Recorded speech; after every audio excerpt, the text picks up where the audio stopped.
What is happening? J Gaming Dude here, and I share a lot more in common with gamers that like playing older games as much as, well, anything else, it seems like, because Dolphin emulator is getting retro achievement support for more than 100 classic GameCube games, and ultimately being such a highly requested feature by the community has ended up crashing the servers in the process, which I thought was actually quite interesting because I didn't actually think about retro gamers like myself being as much of achievement hunters as they are. So this actually is kind of interesting and in fact quite fascinating to consider, because I am a trophy hunter. Like, I do actually play games, and when I do, I more often than not go for that 100% completion. I go for that platinum trophy or go for the DLCs if it is at all feasible. And I say feasible because, say for example, I have an old PS3 Marvel game. If I try to 100% it, it will have, like, the main game trophies, which easy enough to earn, but then it has some DLC trophies, and so I'm like, okay, the DLC had been delisted like 12 years ago, so maybe it might not be possible for me to actually earn those achievements. So that's what I mean by possible. Not possible, whatever the word that I used was, viable, whatever. But yeah, it's interesting to see that something like this is actually happening.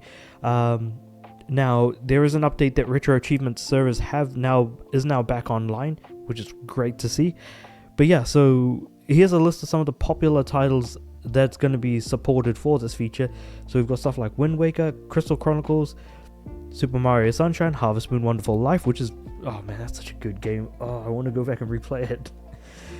Super Smash Bros. Melee, which of course, oh my god, yeah, Melee getting more achievements, that would be cool. Biden Kaito's Origins, that one I did not expect to see on this list. Kirby Air Ride, Star Fox Assault, Metal Gear Solid, The Twin Snakes, remake of Metal Gear Solid 1 right there. Mario Golf Toadstool Tour, hell yeah. Luigi's Mansion, oh hell yeah. Metroid Prime, one of the best games ever made. Star Wars Rogue Squadron 2 Rogue Leader, again, fascinating stuff. So you can passively gather achievements just by playing through the game, with every set guaranteed to have progression achievements that follow along with the main story or goals of the game. Okay, if you do beat the game will be marked as beaten on your Retro Achievements account. Oh, okay, so it's like Telltale games. As long as you beat the game, you'll get all the achievements. Okay, so you don't have to go too out of your way to do anything. And in fact, because that's the best. Okay, I say it's the best. It's the most well-designed list of achievements, because you can't miss anything.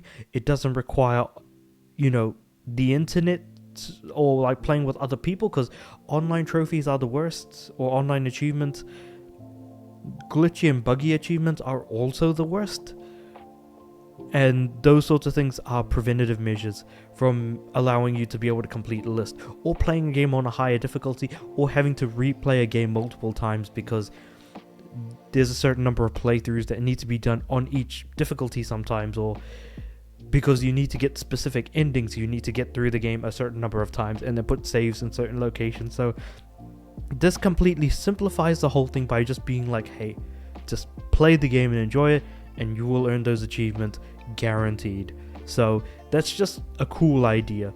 And yeah, what I just said kind of goes against the antithesis of getting achievements, because the idea is to earn them, to show them off to people. And I suppose different people have different ways of looking at achievements. Like for myself, I pay money for my games. I have like a disc in front of me. I then throw that disc into whatever console I'm playing on, PS3, PS4, PS5, whatever it may be.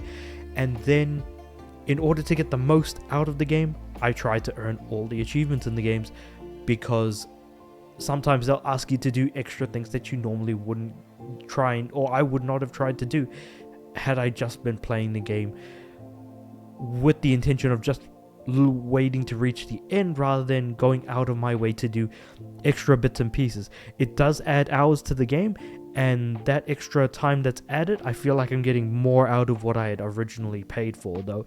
It very much depends on how you stand as a gamer, like where achievements kind of fit for you ultimately. But yeah, so that's actually really cool to see and know. So I actually A question that I'm going to throw out to the crowd right now that's watching this video. If, like, what is your stance on achievements? Like, do you hunt for them? Do you not care about them? Do you wish they never existed? And if you do care about them, you know, how far are you willing to go for those achievements? If you don't care at all, is there any particular reason why? And if you don't want them to exist, also would be cool to know why, because I want to try and see like how wide the breadth of like conversation between achievements can kind of go.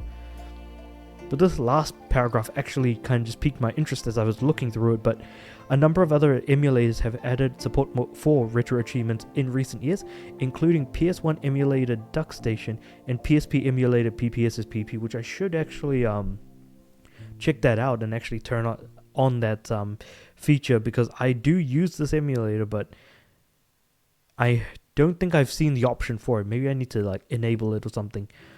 It's mostly widely used through RetroArch, a popular front end that bundles together a large number of emulators. There are some surprisingly cool features to RetroAchievements that make it about more than just getting a badge of honor for killing a boss. Integrations for some games track speedrunning records, for example. Ooh, that's actually really cool, speedrunning as well. While others support rich presence, tracking your progress and actions in the game. If you follow your friends on retroachievements.org, you can get a near real-time view of what they're doing in the game, like what level they're currently on in Super Mario Bros. And whether they're Small Mario or rocking a Fire Flower power-up. That is actually really cool work being done. This is actually like doing more work than most other achievement systems are doing at the moment. Like, for example, for me, the trophies system on PlayStation consoles is the best because of the fact that you can distinguish completion by looking at someone who has a platinum trophy. Though, of course, not all games have platinum trophies, and that's kind of unfortunate, but I feel like that's still a cool way of presenting achievements to people. And it's a quick way of being able to tell, has this person completed the base game? And if so, what percentage completion are they at? And if they have 100, or if they have like 90% of the achievements, but there's some DLC trophies that they earned, but not 100% of the main game, then they won't have that platinum trophy symbol next to their percentage completion. Things like that.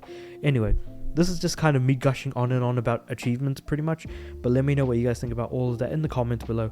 Like the video if you liked it, subscribe to the channel. I'm aiming for 300 subs by the end of the year. With all that said and done, I do upload every day, so I'll see you guys tomorrow.